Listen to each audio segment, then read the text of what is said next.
Assalamualaikum Tribuners, jumpa lagi kita dalam ngobrol santai ngopi sore Tribun Sumsel dan Sriwijaya Post.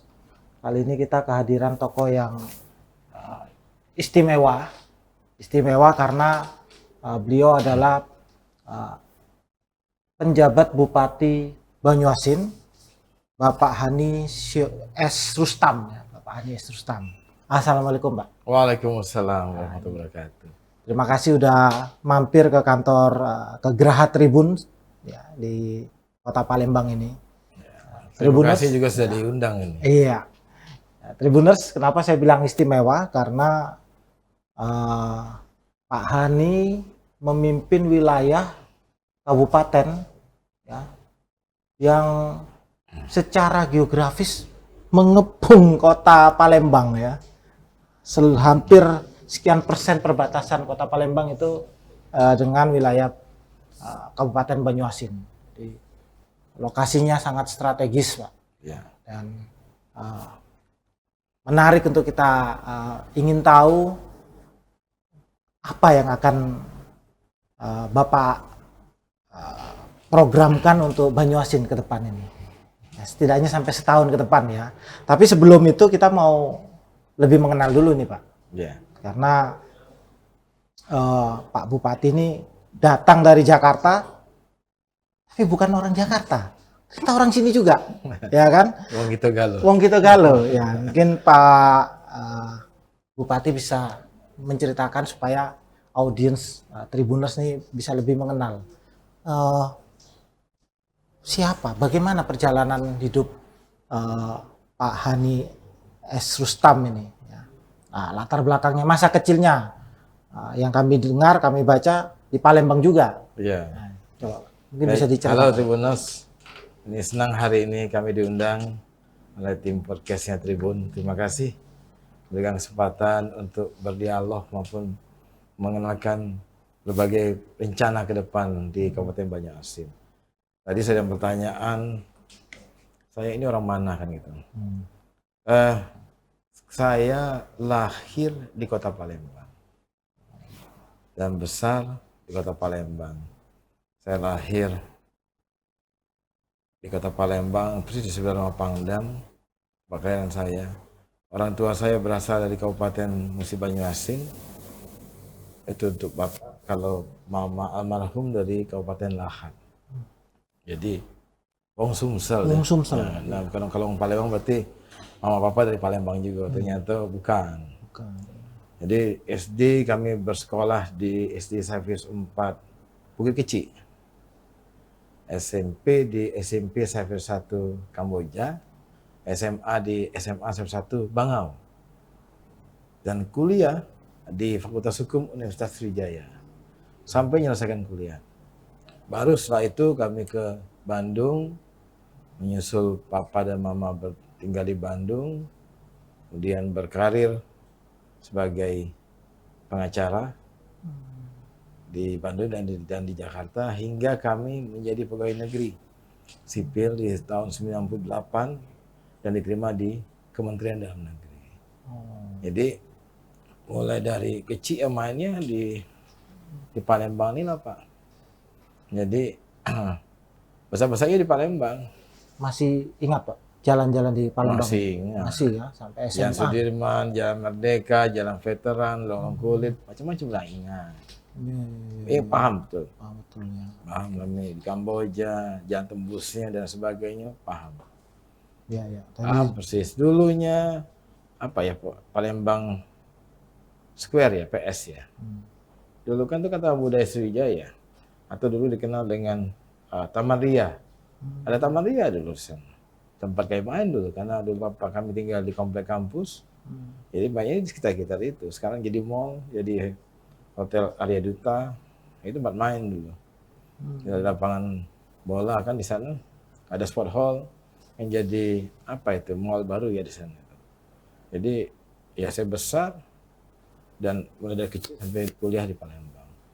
Jadi memang di dalam awal-awal pemberitaan bahwa kami bukan orang putra daerah, mungkin pada kesempatan ini kami ingin kembali menyampaikan informasi yang berimbang lah bahwa saya lahir di Palembang, sampai misalkan kuliah di Palembang, orang tua juga berasal dari wilayah Sumatera Selatan. Jadi sesungguhnya kami asli wong Sumatera Selatan. Wong Sumatera Selatan. Yang berkarirnya yang lama di ibu kota Jakarta. Betul. Nah, itu ceritanya. Ini tadi sudah diceritakan sampai akhirnya menjadi PNS ya. Iya. Nah, dari situ sebelum akhirnya menjadi orang nomor 1 di pemerintahan Kabupaten Banyuasin, apa sih selama menjadi PNS itu bagaimana ceritanya? Saya dulu awalnya sangat mencintai pekerjaan sebagai pengacara. Karena yang pertama tidak terikat waktu, yang kedua kita bantu orang lain. Banyak. Ada beberapa yang anak cerai ini kita damaikan tidak jadi cerai. Itu sisi aspek persisian di keluarga. Banyak hal lain yang seperti itu. Kemudian karena permintaan orang tua pada waktu itu mama almarhum, sudahlah nak, nih kita bahasa Palembang be yo. Sudahlah nak, kamu nih pengacara balik dini hari, pergi pagi hari. Kapan kau nak nyengok anak kau ini? Pada waktu itu kami baru punya anak 1. Kapan, kasihan dia nih. Jangan-jangan kaget sampai berkelakar tuh. Jangan-jangan kaget manggilnya itu manggil om karena jarang ketemu. Ya, itulah.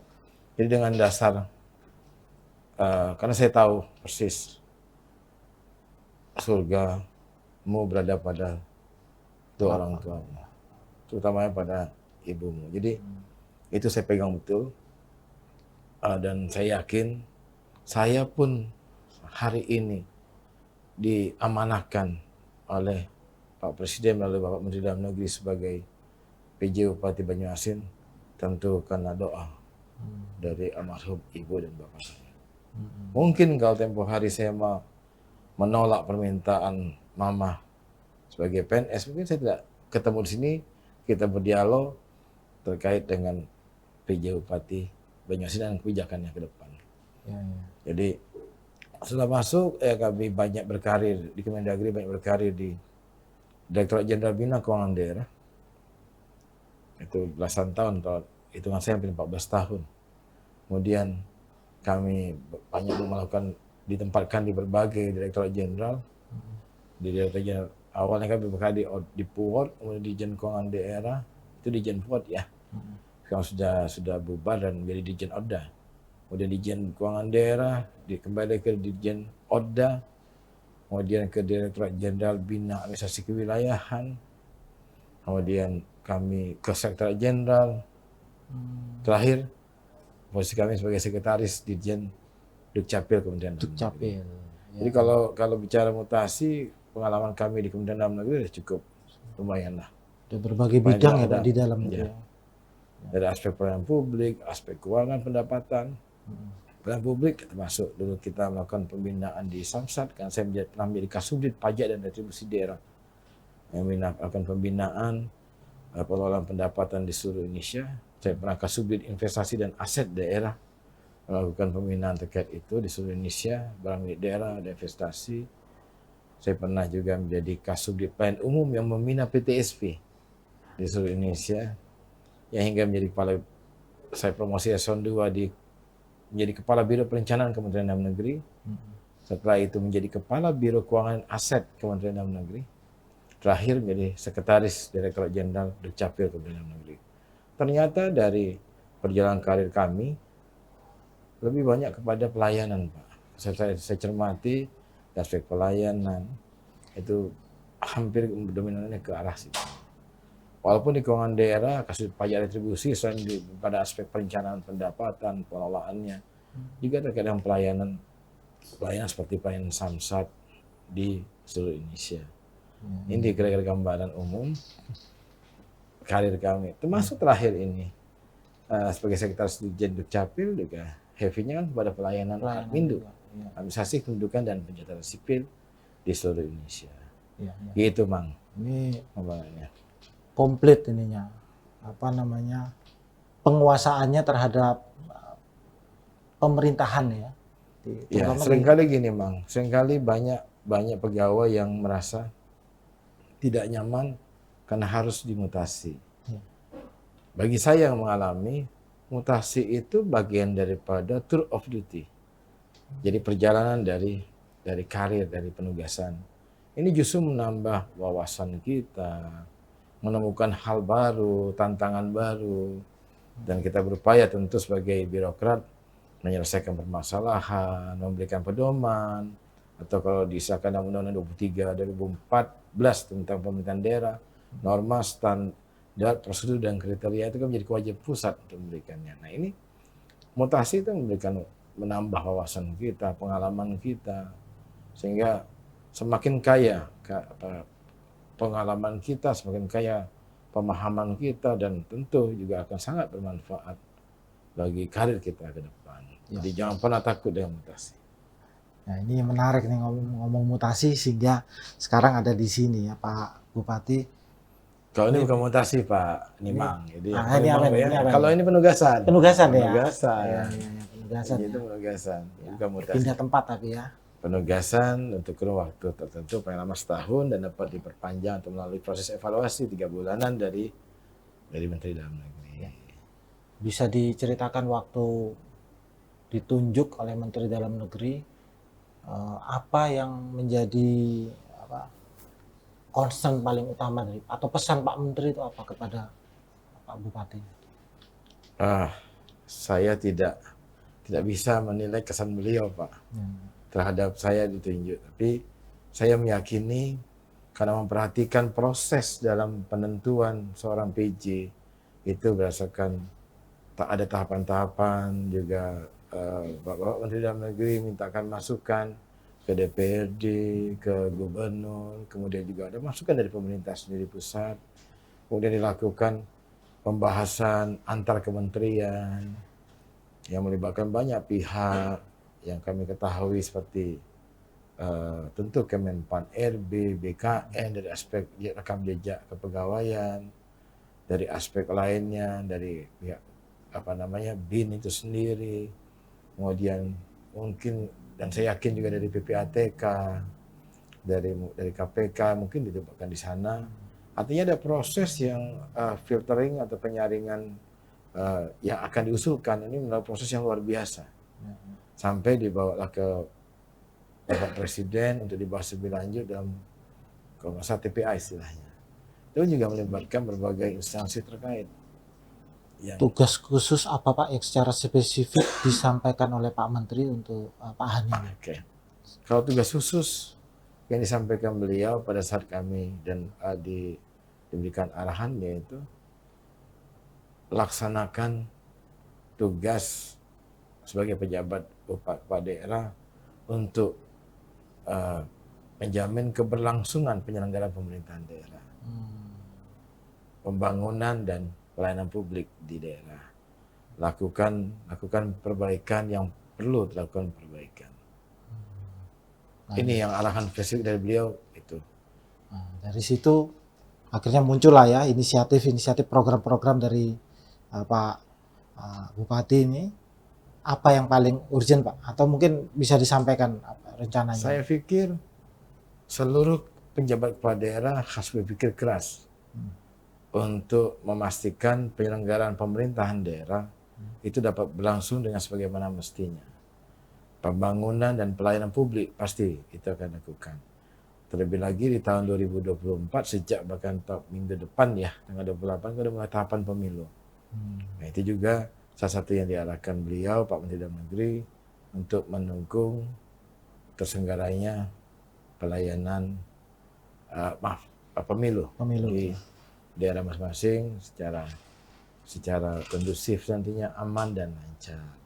Nah, ini secara umum pasti Pak, saya yakin tidak ada satupun penjabat kepala daerah yang tidak melakukan itu. Hanya mungkin bagaimana caranya. Sejak saya melakukan serah terima jabatan, yang saya pikirkan tuh adalah yang pertama, melakukan konsolidasi internal. Pasti. Karena saya tidak pernah berpikir, tidak pernah mengharapkan ditempatkan di Kabupaten Banyuasin, tapi karena ini merupakan amanah dan merupakan penugasan saya harus lakukan dengan semaksimal mungkin yang saya bisa lakukan. Karenanya di hari kedua saya bertugas, bahkan hari pertama saya sudah melakukan sidak, Pak. Sudah. Karena Pak Presiden kan seringkali belusukan untuk mengetahui kondisi realita di lapangan. Hari pertama kami sudah melakukan sidak. Tanggal 19 saya sidak ke kelurahan untuk mengetahui bagaimana penyelenggaraan pelayanan publik di kelurahan setempat. Saya tidak usah ceritakan kelurahannya. Kemudian besoknya saya langsung melakukan rapat dengan seluruh OPD untuk memberikan beberapa arahan utama dalam penyelenggaraan pemerintahan. Tentu yang pertama, suksesnya penyelenggaraan pemerintahan daerah itu bukan karena seorang kepala daerah atau penjabat kepala daerah, tapi ini merupakan partisipasi atau kontribusi seluruh jajaran perangkat daerah. Pasti itu dilakukan. Karenanya saya mau menyampaikan agar semua kepala OPD dan jajaran mendukung kami sebagai pejabat kepala daerah. Itu sudah kami sampaikan. Bahkan pada saat serah terima jabatan dan tanda petik ya, artinya antara pejabat, antara bupati dan wakil bupati yang lalu, pada kami sudah sampaikan perlunya dan kami mohon dukungan dari seluruh jajaran OPD dan seluruh masyarakat untuk itu. Kemudian arahan kami pertama ini yaitu laksanakan tugas pokok dan fungsi sesuai dengan ketentuan perundang-undangan. Ya. Jadi harus itu menjadi underline kami bahwa kita harus melaksanakan seluruh tugas pokok dan fungsi itu sesuai dengan ketentuan perundang-undangan. Ya.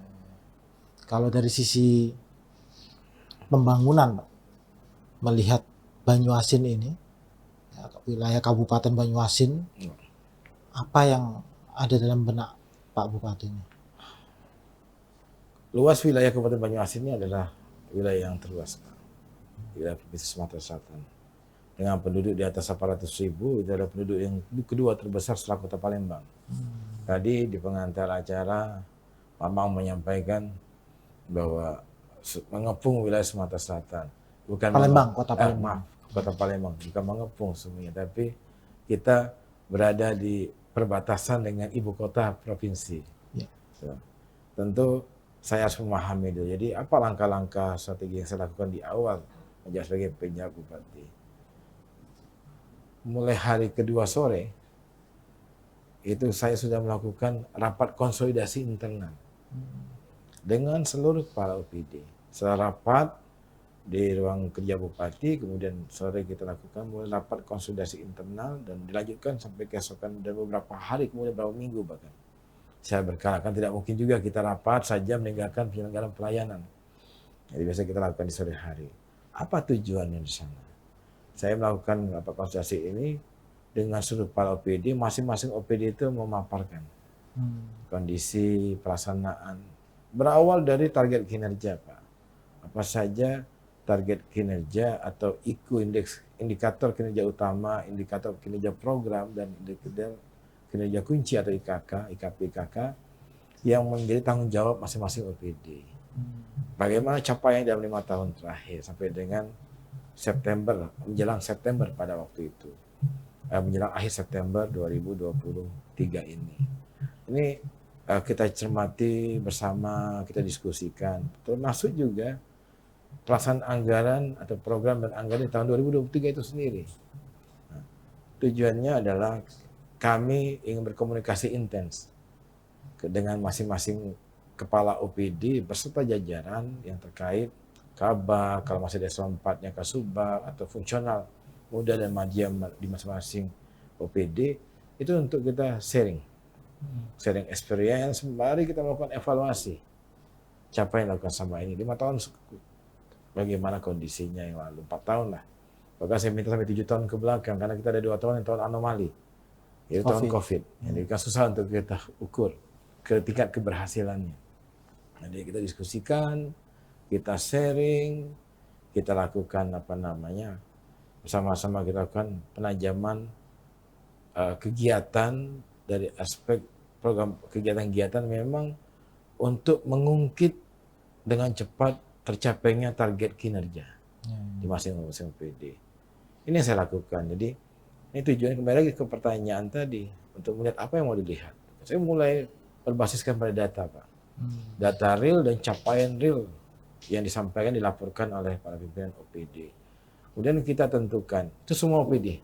Saya lakukan. Kemudian kita bersama-sama dan saya mengarahkan berdasarkan masukan dari mereka. Saya tentukan 3 periode waktu. Jangka pendek, jangka menengah, dan jangka panjang. Kenapa saya sampaikan seperti itu? Tapi jangka panjang ini sebetulnya jangka pendeknya secara umum. Jangka menengah bahkan secara umum. Tapi karena mengingat penjabat bupati atau penjabat kepala daerah ini, kami 18 September, untuk setahun ke depan, namun dapat dievaluasi setiap saat dan paling tidak setahun atau dapat diperpanjang untuk selanjutnya. Nah, dengan dasar itu yang kami bagi priorisasi. Jangka pendek ini kami batasi sampai dengan tanggal 18 Desember 2023. Kenapa 18? Karena itu periode 90 hari kami bertugas sebagai PJ. Jadi singkat sekali sebetulnya Pak Amang posisi ini. Tapi ini buat saya penting karena pada saat itu saya juga harus melaporkan secara rutin kepada Bapak Menteri Dalam Negeri terkait dengan apa yang sudah dilakukan, capaian-capaian dan sebagainya. Sampai dengan 3 bulan pertama. Karena 3 bulan kita lakukan, kita melaporkan dan kita memaparkan dan itu jadi bagian suatu bentuk evaluasi dari pemerintah pusat kepada seluruh PJ, kepala daerah. Itu yang batas menjadi program jangka pendek dan saya istilahkan dengan quick win. Quick win. Quick win. Biasanya 100 hari kalau kita periode yang lalu Pak SBY itu kan biasanya quick win 100 hari. 90 hari aja. Ini kita minta 90 hari. Nah, kemudian ini berdasarkan sharing experience tadi kita diskusi bersama. Tapi saya tentu meminta bukan kegiatan rutin. Kalau rutin kan pasti akan melalui proses dan mungkin tinggal di ujung dia akan tercapai. Sebagai contoh misalnya, di aspek perizinan yang sebelumnya belum ada yang elektronifikasi secara benar-benar elektronifikasi. Jadi saya mintakan, coba mampu nggak kalian mengelektronifikasi permohonan perizinan bangunan gedung atau IMB saya dulu. Jadi masyarakat tidak perlu datang ke kantor lagi, cukup memohonkan melalui aplikasi, mengupload data terkait melalui aplikasi, nanti dilakukan pencermatan data administrasi oleh DPMP TSP, nanti ada notifikasi kembali untuk beberapa tahapan selanjutnya. Memang tidak sepenuhnya kalau ternotifikasikan dengan IMB dan dalam petik ini, itu nanti akan tidak ada sentuhan sama sekali fisik pasti karena pada saat mengukur di lokasi pasti akan ketemu. Tapi paling tidak ini sudah membatasi pertemuan fisik antara pemohon dengan petugas. Nah, ini juga kan dalam aspek untuk mengatasi selain percepatan dan peningkatan kualitas layanan juga menghindari hal-hal yang tidak kita inginkan bersama. Seperti misalnya pungli. Sisi lain, masyarakat sudah terbantu di sisi waktu. Kalau mengurus izin ke kantor, perizinan terdekat kan butuh waktu, butuh biaya. Nah ini kita coba untuk melakukan perbaikan dan ini sedang dalam tahapan proses finalisasi. Ini sebagai contoh. Itu output dari perbaikan. Kapan mulai ini IMB sistemnya online ini berarti? Ini kita targetkan sampai dengan tanggal 18 Desember ini. 18 Desember ya. Masih ada waktu. Pengurusan IMB dilakukan lewat ini target yang kita rencanakan dan sudah disetujui oleh Kepala Dinas PMPTSP. Ini diantaranya. Jadi mulai perspektif luas wilayah, kita coba bantu masyarakat tanpa harus datang jauh-jauh, harus ke Pangkalan Balai misalnya, dari Betung untuk cukup melalui aplikasi. Mudah-mudahan. Aplikasi nanti bentuknya Pak ya? Aplikasi permohonan. Ini salah satu melihat tadi dari perspektif luas wilayah tadi, kemudian melihatnya sebagaimana. Jadi dalam pertemuan-pertemuan dengan seluruh kepala OPD, saya berkomunikasi intens, kita berdiskusi, di sanalah saya sama-sama, terus terang saja kita sama-sama belajar. Saya belajar, melihat, dan langsung memapping di dinas masing-masing, sekaligus kita sharing dengan saya sharing dan juga memberikan arahan selaku pemimpin atau pejabat bupati kepada rekan-rekan kepala OPD. Di sana saya mencoba untuk melihat mana yang perlu dibenahi dan tidak dibenahi secara langsung, dan langsung berkomunikasi dengan pejabat yang melaksanakannya. Menurut hemat saya ini sangat efektif, sehingga pada kesempatan tersebut saya bisa mengarahkan untuk perbaikan administrasi, perbaikan manajerial, termasuk untuk exit strategi terkait dengan masalah-masalah atau hambatan-hambatan yang mereka alami. Ini langsung saya berikan arahan. Memang butuh waktu, seringkali kita mulai dari sore sampai malam, tapi semuanya enjoy. Kenapa? Kami mengajak, yuk kita satu visi adalah melakukan perbaikan, melakukan akselerasi bangunan, dan untuk meningkatkan kualitas penyelenggaraan pemerintahan di Kabupaten Banyuasin. Ini menarik ini Pak Bupati, concern di percepatan pelayanan ya. Ada inovasi lain selain IMB itu Pak? Banyak Mas yang saya lihat. Entah misalnya terkait dengan konsen luas wilayah. Saya melihat sudah cukup bagus program-program yang dilakukan dan oleh pemerintahan yang lalu atau di Kabupaten Banyuasin dalam hal ini. Tapi lagi ada beberapa program, ada 7 program prioritas dalam RPJMD 2018-2023 yang tentu RPJMD dan LSM menjadi acuan kami sebagai pejabat bupati. Melihat luas wilayah, dan saya memperhatikan sudah ada mall pelayanan publik yang dilaksanakan di OP Mall. Ini bagian daripada kita. Karena gini, prinsip pelayanan publik ini adalah kita, kalau dia terlalu banyak pelanggan yang hadir, tentu kita akan menambah loket dan petugas. Nah, kalau bicara wilayah, karena wilayah yang sangat luas, maka harus kita lakukan adalah membuka gerai-gerai atau tempat-tempat titik simpul layanan. Sudah ada UPT-UPT, tapi UPT-UPT ini kan belum tentu semua di 21 kecamatan ini beroperasi dengan sebagaimana mestinya. Ada yang belum ada kepala UPT-nya, ada yang macam-macam. Nah, bagaimana sikap kami dalam waktu segera untuk memudahkan, mempercepat pelayanan. Ini saya bocorin ya. Bocoran ini. Ya, ini bisa bocoran. sampaikan nih ke Tribuners nih. Iya. Ada bocoran ya. Iya.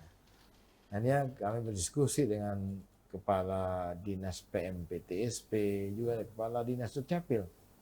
Ini Pak Ali, Kepala Dinas PTSP, dan Pak Dinas Dukcapil, Pak Saukani. Hanya kita bersepakat, saya juga menyetujui dan saya arahkan untuk membuka gerai layanan publik. Nah, di mana titiknya? Kalau kita anggaplah ada enclave dan tanda petik wilayah Kabupaten Banyuasin, di tengah dipotong ada Kota Palembang, setelah itu di Jakabaring nih, Mang. Itu ada wilayah Kabupaten Kecamatan Rambutan di antaranya. Yang Jakabaring ini begitu banyak penduduk, bayangkan kalau mereka mau minta pelayanan di kecamatan ada. Ya mungkin ini kan kecamatan ini ada pelayanan terkait dengan Dukcapil, ada juga yang kaitan dengan kesehatan dan perizinan. Tapi kalau kita tempatkan di satu tempat mall, ini akan memudahkan. Datang ke satu tempat, masyarakat Kabupaten Banyuasin dapat menerima pelayanan hampir seluruh pelayanan publik yang menjadi kewenangan, bahkan juga ada pelayanan instansi vertikal atau lembaga lain yang terlibat di dalamnya. Ini memudahkan. Tapi ini kan menjauh di sana. Kalau kita bicara pasar, secara bisnis, pangsa pasar kita adalah wilayah Jakabaring. Padahal ada penduduk kita lagi, ini wilayah perbatasan yang tadi wilayah yang mengepung tadi, di Kota Palembang di sisi lain yang juga ada sekali penduduknya, yaitu di wilayah Talang Kelapa. Itu kan luar biasa banyaknya penduduk di sana. Nah, ini pun juga perlu kami pikir dan kami putuskan perlu kita intervensi kebijakan untuk mendekatkan pelayanan. Nah, kami akan launching, insya Allah, Allah mengizinkan, kita akan launching gerai pelayanan publik di sana. Itu bertempat di CGC, Citra Grand City. Ini kami anggap ini tengah dan di wilayahnya Kabupaten Banyuasin berbatasan dengan Kota Palembang. Sehingga masyarakat Kabupaten Banyuasin yang berada di wilayah sana tidak perlu jauh-jauh ke Pangkalan Balai misalnya, atau ke OPT yang mungkin yang belum optimal, sudah optimal tapi mungkin dipandang mereka mungkin belum optimal. Ya kita coba mengoptimalkan ini di CGC. Tujuannya adalah untuk memencarkan untuk memisahkan, memberikan mendekatkan jarak kepada masyarakat dan untuk memudahkan mereka. Sisi lain, kalau saya menilai ini apa yang kita lakukan ini sebagai pejabat, sebagai penyelenggara pelayanan publik, mestinya pelayanan yang kita lakukan itu dapat membahagiakan masyarakat. Mungkin bisa disampaikan Pak ke warga sekitar Talang Kelapo itu, ya, mau mengurus apa saja yang bisa dilakukan di gerai pelayanan publik Pemkab Banyuasin di situ. Ya. Diajak warganya itu Pak. Jadi masyarakat atau Bapak Ibu warga Talang Kelapo sekitarnya, mulai tanggal 27 November ini akan dibuka gerai layanan publik secara perizinan. Di sana ada Dukcapil, dan nanti kita akan menggandeng yang lain secara bertahap.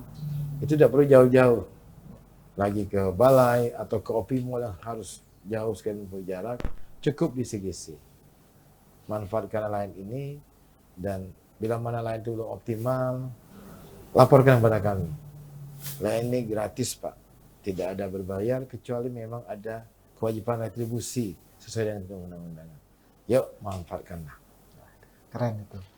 Jadi akan ada bertambah satu lagi ya selain di Iya, Opimol. jadi ada 3 titik Pak, ada di Opimol. Kalau saya istilahkan itu wilayah timur, wilayah tengah, dan wilayah barat ini ya kita bagi. Ada di Opimol, ada di CGC, dan satunya ada di Pangkalan Balai. Ke depan nanti di dalam tahun 2024 kita akan mensertikan mall pelayanan publik di kota Pangkalan Balai. Dan kita rencanakan untuk 2024, untuk jangka pendek agak sulit karena membutuhkan anggaran untuk membangun. Jadi agar layak sebagai tempat yang, kalau mall ini kan sisanya ada ruangan yang luas, berkumpul berbagai instansi. Misalnya kita coba untuk realisasikan di tahun anggaran 2024. Kami targetkan juga di target jangka menengah itu. Jadi jangka pendek atau quick win sampai dengan tanggal 18 Desember 2023 ini. Jangka menengah itu sampai setelah tanggal 18 sampai dengan tanggal 30 Juni 2024. Juni sampai dengan Desember 2024 itu jangka panjang. Nah, untuk pelayanan publik Kabupaten Banyuasin, insya Allah ini kita targetkan dapat kita launching di akhir Juni 2024 kalau tidak ada halangan, karena membangunkan proses tahapan pengadaan. Nah, mudah-mudahan semuanya lancar, sisi pelelangan dan sebagainya, mudah-mudahan tanggal 30 Juni nanti terdapat juga di launching mall pelayanan publik yang bertempat di Kota Pangkalan Balai, Kabupaten Banyuasin. Ya, ya. Ini efek pelayanan publik nih. Ya, ini pelayanan publik untuk wilayah yang perbatasan ya. Ya. Perbatasan dengan Kota Palembang. Ya. Kalau secara umum Pak Bupati, beberapa waktu lalu sering juga muncul ya bukan konflik ya kalau kita sebut, mungkin kebingungan warga perbatasan ini antara Banyuasin, Palembang. Apa tanggapan Pak Bupati soal itu? Atau apa strateginya Pemkab Banyuasin? Ya. Wilayah kabupaten menentukan pemerintah pusat berdasarkan kesepakatan tentu data lapangan, perhitungan data di lapangan, koordinat dan sebagainya, dan disepakati prosesnya ini. Ada kedua kepala daerah, baik wali kota Palembang maupun bupati Banyuasin. Setelah itu nanti ditetapkan di tingkat pusat, dalam hal ini melalui Direktorat Jenderal Bina Administrasi Kewilayahan Kementerian Dalam Negeri. Jadi sudah ada putusan, ada SK, dan memang ini wilayah kita di perbatasan yang ternyata juga berimpitan dan langsung juga berdekatan sekali, bahkan tidak ada batas secara kasat mata dengan kota Palembang. Nah, kebingungan ya ini mungkin dari sisi pemahaman saja. Saya tidak perlu bingung karena toh sama-sama di wilayah Sumatera Selatan. Nah, yang memang kami di Kabupaten Banyuasin perlu juga memerhatikan dari aspek tadi pelayanan publik. Mungkin dirasa belum optimal, kami berupaya untuk mengoptimalkan. Kami berupaya sekuat tenaga bersama jajaran untuk meningkatkan kualitas pelayanan. Sisi lain, tentu melalui camat, melurah, ada juga desa. Ini ya mengkomunikasikan kepada masyarakat mengenai pentingnya menertib ya yang paling awal adalah kan dokumen pendudukan, Tertib administrasi. tertib administrasi untuk di wilayah. Sifatnya kita himbau. Memang banyak hal yang di balik itu yang memang tidak perlu saya lengkap di sini. Tapi kita menghormati itu. Saya yakin perlahan-lahan masyarakat akan memahami bahwa keberadaan tempat tinggal mereka itu ternyata sudah di wilayah. Bisa ada yang di Palembang dan juga ada di kita. Posisinya di Banyuasin. Mereka akan pahami dan dengan seiring waktu pasti akan pahami. Dan juga diiringi dengan nanti kita akan berupaya semaksimal mungkin untuk meningkatkan kualitas pelayanan. Ya, dengan membuka gerai-gerai tadi. Betul, dengan gerai-gerai. Dan ada lagi sebagai quick win dan sudah mendapatkan penghargaan dari Kementerian Dalam Negeri dan Bapak Menteri Dalam Negeri. Ini adalah pelayanan kolaboratif atau saya istilahkan dengan kolaboratif services Pemkab Banyuasin. Kemarin kita selenggarakan di bulan Oktober tanggal 24 sampai tanggal 26 Oktober. Apa itu pelayanan kolaboratif? Itu pelayanan yang merupakan sesungguhnya sejatinya itu adalah pelayanan jemput bola. Mendatangi titik tertentu untuk dalam rangka memberikan pelayanan. Selama ini saya sudah lakukan, tapi umumnya diselenggarakan itu hanya untuk satu aspek saja. Contoh misalnya, layanan jemput bolanya Dukcapil. Ya, karena saya sebagai sekretaris Dirjen Dukcapil, kami di Kemendagri kan mengarahkan untuk melakukan pelayanan jemput bola. Itu dilakukan. Kemudian saya yakin juga pelayanan perizinan pun demikian. Tapi intensitas, khususnya di luar Dukcapil ya, pelayanan yang lain di luar itu intensitasnya kan tidak begitu yang saya cermati dan saya evaluasi berdasarkan diskusi yang kami sampaikan dalam rapat konsolidasi itu atau pertemuan konsolidasi atau pertemuan internal tadi itu ternyata tidak begitu masif. Oleh karenanya saya putuskan bersama teman-teman kadis yang menyelenggarakan yang terkait dengan penyelenggaraan pelayanan publik itu, yuk kita lakukan pelayanan yang secara bersama-sama.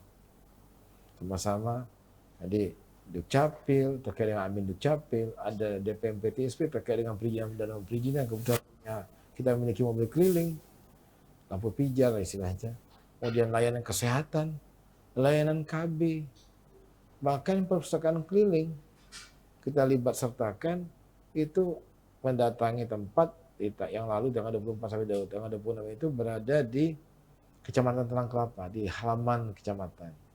Itu integrasi kita lakukan. Jadi masyarakat misalnya datang untuk mengurus KTP-nya karena wilayah perbatasan, pasti takes time, tidak bisa 5 menit selesai. Karena ini akan merubah elemen data. Harus melalui nanti sistem di pusat, di Kementerian Dalam Negeri Siap nanti akan dilakukan pengolahan data by system. Masih butuh waktu. Kebetulan Bapak atau Ibu yang mengurus KTP tadi, warga kami bawa anak. Nah, anaknya tentu akan rewel kalau tidak ada aktivitas. Nah, disitulah kami bawa mobil perusahaan keliling, anak-anaknya bisa membaca di sana. Sekaligus ini menyasar pada meningkatnya minat baca di Kabupaten Banyuasin. Jadi inilah yang kami istilahkan kolaboratif. Di sisi lain, mungkin saja ada keluarga yang datang karena suami istri mungkin bawa anak, kebetulan ibunya ini sudah waktunya untuk berKB. Ada mobil KB keliling Pak yang bawa di sana. Banyak yang masang implan, IUD dan sebagainya itu lakukan. Yang suntik itu lakukan pada saat menunggu. Saya menunggu dia manfaatkan dan itu gratis. Karena kan kita ada universal health coverage ya. Oke. Kemudian ada yang perizinan. Lakukan di sana, lakukan perizinan.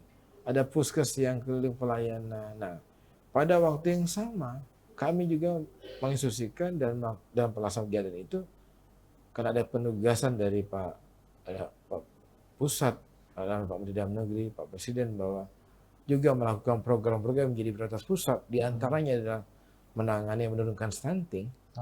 Pada saat kegiatan seperti kolaboratif service ini, kita juga sekaligus memberikan makanan tambahan. makanan tambahan kepada balita-balita yang prevalensi stunting dan juga kepada ibu-ibu hamil dalam rangka pencegahan stunting, karena kan ada waktunya sejak hamil. Nah, kemudian juga kita memberikan beras dalam rangka meringankan beban masyarakat, dalam rangka menanggulangi kemiskinan. Ini juga merupakan tugas PJ untuk menurunkan angka kemiskinan. Jadi mau kita bagikan beras, kita juga menyalurkan zakat dari Basnas. Jadi pada waktu di Padang Kelapa, berdasarkan hasil komunikasi Kadis Koperindak, koordinasi dengan pengusaha-pengusaha yang di lokal, mereka juga tergerak. Mereka ada yang menyumbang, kita berikan kepada masyarakat. Ada yang telur, ada yang gula, beras dari Bulog. Kalau beras itu memberikan itu. Jadi pada waktu ketika itu kita lakukan bersama. Satu waktu tertentu kita dapat melayani berbagai hal untuk masyarakat di Kabupaten Banyuasin. Nah, ini kegiatan ini akan kita lakukan secara rutin di berbagai kecamatan. Nanti kita lihat kondisi, kita akan tentukan skala prioritas dan kita akan datangi. Sebagian daripada kerja nyata, karya nyata di Kabupaten pemerintah daerah dalam hal ini, teman-teman tim kami, para dinas dan jajaran itu dalam memberikan pelayanan publik yang membahagiakan masyarakat di Kabupaten Banyuasin. Kita terus berusaha. Kita sadar kita pasti manusia punya kelemahan, kekurangan. Tapi kita terus berbenah, terus berupaya untuk memberikan yang terbaik bagi masyarakat. Soal stunting ini kan memang gerakan dari pusat nasional ya Pak ya. Bisa disampaikan ke warganya, apa harapan Bapak? Mestinya mereka lebih menyambut atau partisipasi ya dalam kegiatan untuk pencegahan stunting. Ya, pemerintah Kabupaten Banyuasin telah memiliki berbagai program sebetulnya dalam rangka melaksanakan dan menjalankan program prioritas pemerintah. Itu adalah untuk menurunkan angka stunting di wilayah Kabupaten Banyuasin melalui dinas kesehatan, diantaranya dinas KB juga kita ada. Itu aja banyak program Pak. Program bagaimana ibu-ibu hamil itu kita inisiasi untuk layanan kesehatan, karena mencegah stunting itu sejak fase kehamilan. Itu kita mintakan, lalu kita gerakkan, kita optimalkan layanan posyandu di berbagai kelurahan desa untuk memeriksa kehamilan secara rutin dan gratis. Ini bagian daripada kita ada PLKB, ada juga petugas-petugas kesehatan yang memang kita mintakan untuk itu. Kemudian di sisi lain kita secara berkala ada program untuk memberikan makanan tambahan dalam rangka untuk mengatasi hal tersebut. Manfaatkanlah ibu bapak wilayah penyangga wilayah Kabupaten Banyuasin, puskesmas maupun posyandu setempat untuk memeriksa kehamilan. Yuk kita melakukan pemeriksaan kesehatan untuk mendeteksi secara dini dan sehingga anak kita nanti dapat lahir dalam kondisi yang normal. Ya. Terhadap yang stunting Pak, kami ada program. Jadi di kami ini jadi program juga, yaitu saya meminta dan disepakati oleh seluruh kepala dinas dan jajaran, yaitu menjadi bapak dan atau bunda asuh untuk anak stunting.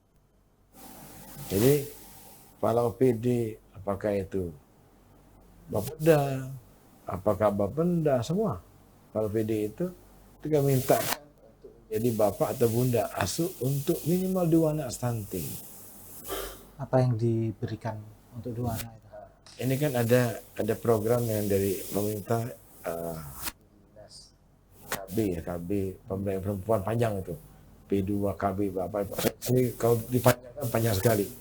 Memang nanti untuk setiap orang tua asuh itu kan ada kebutuhan mereka yang nanti kita berikan setiap bulan. Itu kan untuk 6 bulan itu sejumlah kalau tidak salah 450.000 per bulan. Untuk kebutuhan makanan tambahan itu ini untuk anak-anak yang stunting.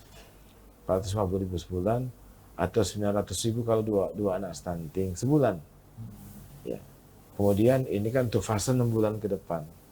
Untuk jadi ada kita bersama-sama berkontribusi dalam rangka untuk memberikan berbagai macam makanan tambahan dalam rangka untuk mengurangi atau bahkan mengobati stunting itu sendiri. Ini kemudian jadi dengan demikian kan dari 6 bulan nanti akan masuk ke rekening khusus tertentu yang dikelola oleh dinas PPKB itu, nanti ini akan disalurkan. Seperti itu. Untuk hemat kami tidak berat. Bayangkan misalnya satu OPD itu hanya ada 60 personil, kalau 450.000 kan hanya berapa Pak? Dan itu saya mintakan kesepakatan. Kalau mereka tidak sepakat tidak masalah. Ternyata dari rapat-rapat mereka bersepakat. Yuk, intinya apa? Kami pemerintah Kabupaten Banjarmasin sangat aware dengan stunting, bahkan pejabat dan pegawai pun ikut berkontribusi sama-sama untuk dalam rangka mengatasi stunting. Bahu membahu, guyup kita bersama untuk mengatasi stunting. Ini satu program juga Pak. Bersama kita pasti bisa. Keren. Ini terakhir Pak, bagian terakhir kami tadi kita sudah membahas soal kependudukan ya, pelayanan publik, lalu sempat disinggung soal stunting. Nah, ini memang menarik karena kita ini tahun politik Pak.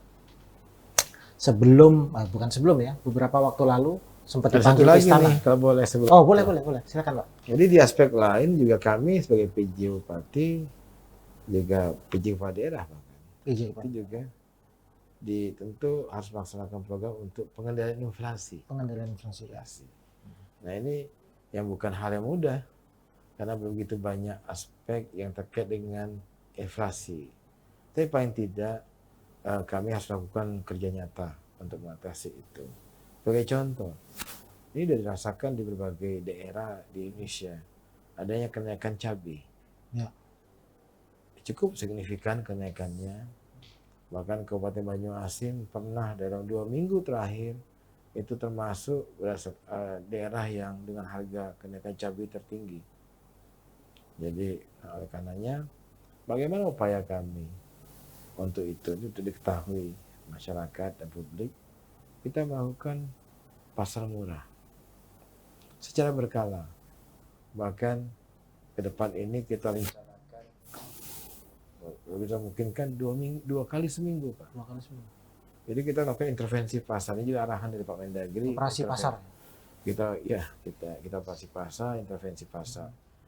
Itu kita akan lakukan. Nanti di sana kita akan menjual beras dengan minyak dengan harga yang murah.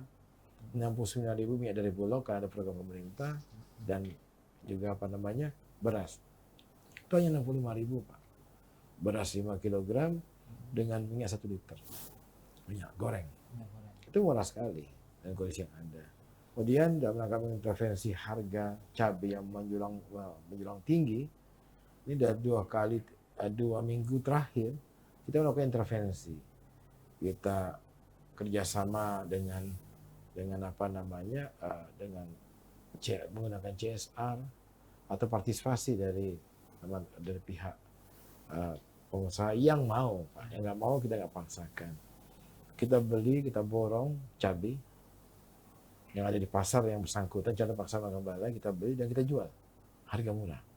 Separuh harga. Separuh harga. Dari harga sekarang. Dari harga standar. Itu di bawah 50.000. Iya. Di bawah 40.000. Harga 80 kita jual 40.000. Tapi kita lihat kondisi harga ya.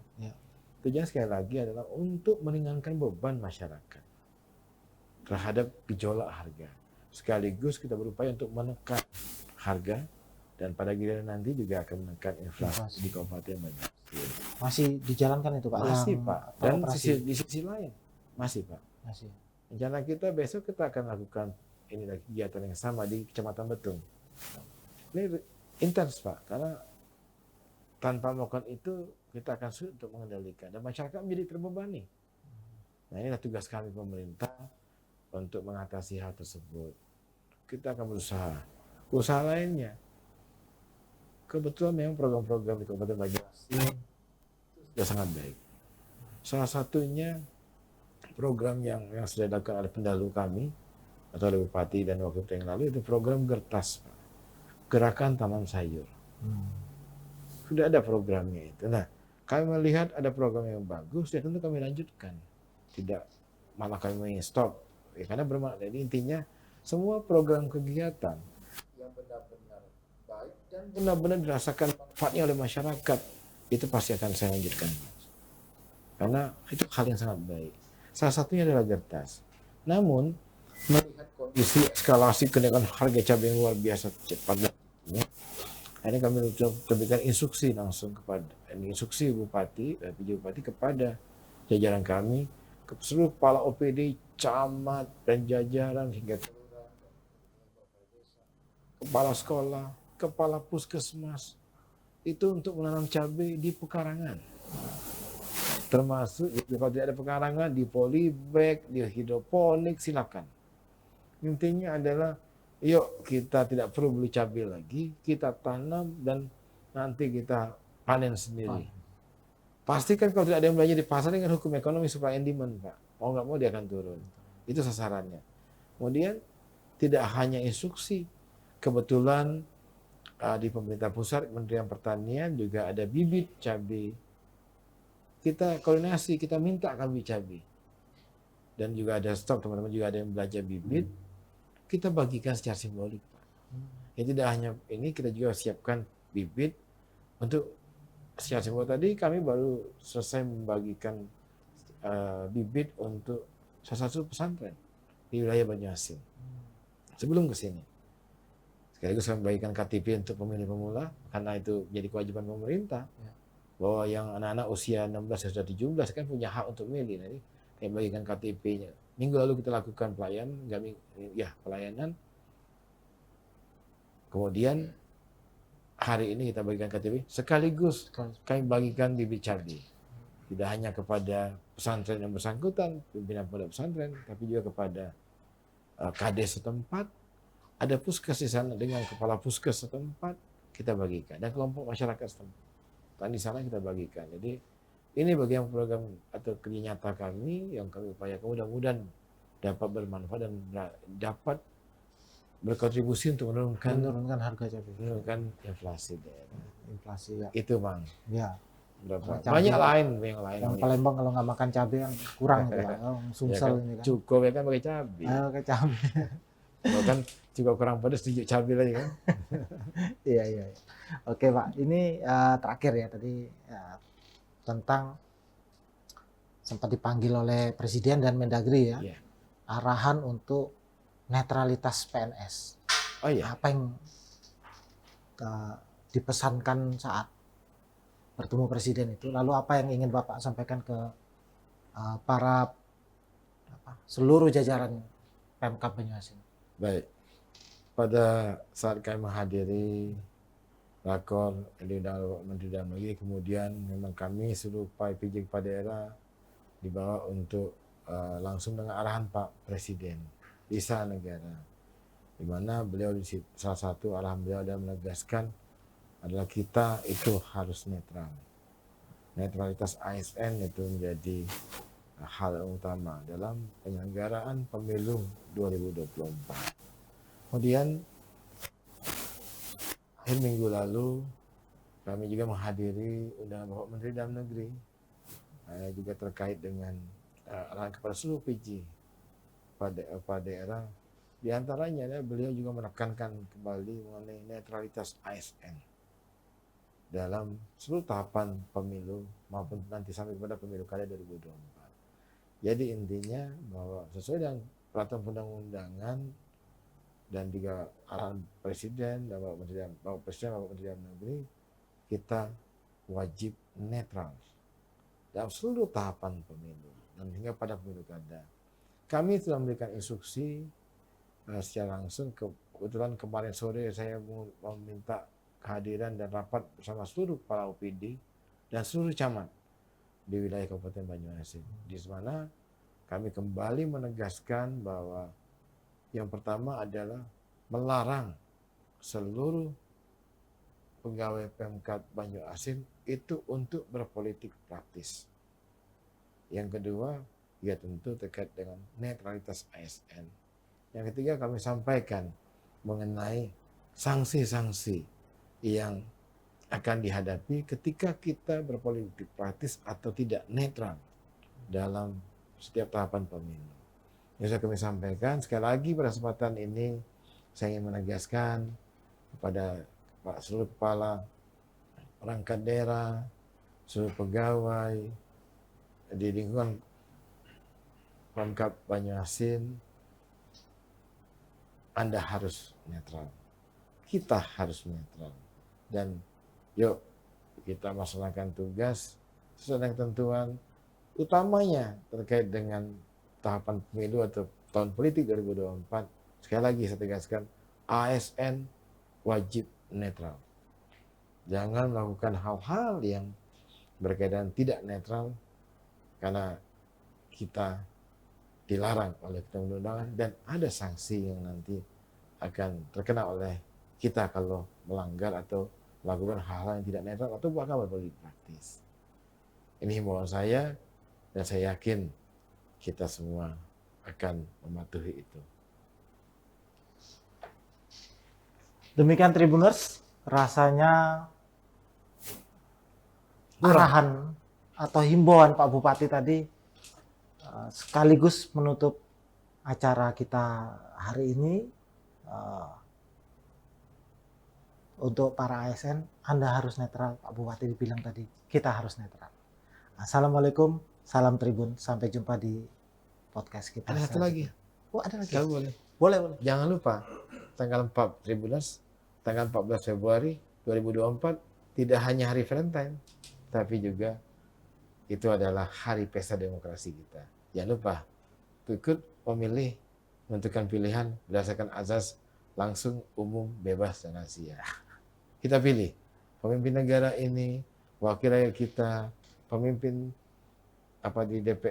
DPR, wakil rakyat di DPR kita, itu yang terbaik sesuai dengan azas Luber.